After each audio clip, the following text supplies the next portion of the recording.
this bolt off here. Use an 8mm socket. There might be one right there. There's two over here. Take those off.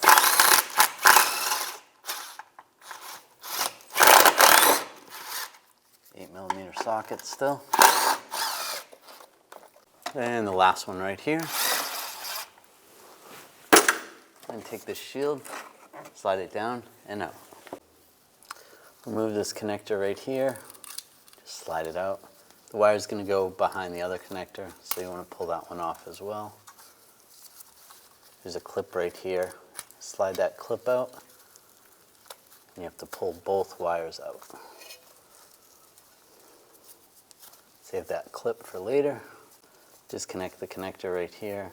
There's two little locks right on each side. Take a small prying tool. Just get underneath here. Pry it out a little bit. Put a little tension on it. Just pry that off. And disconnect the connector. There's a clip right here. You wouldn't get underneath there with a trim tool or a screwdriver. And just pry that clip off.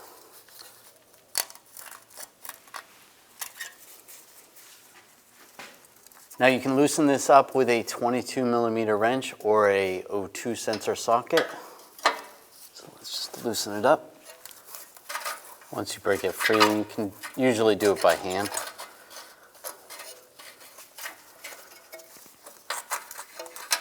And slide it out.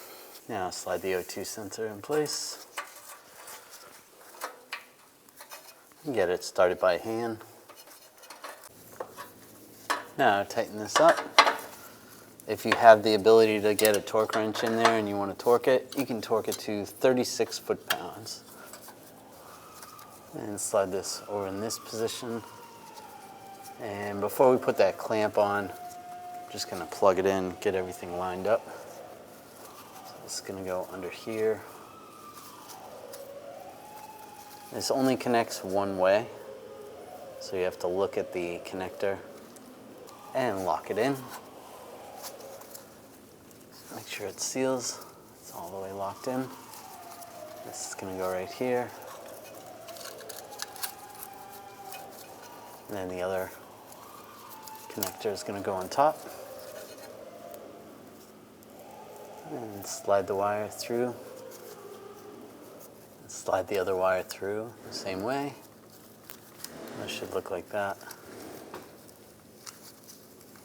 Line that connector up and just make sure the wires aren't rubbing on anything. And I'll put the cover back up.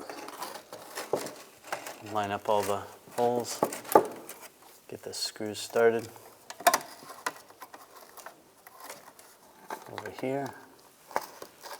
And then the screws over here.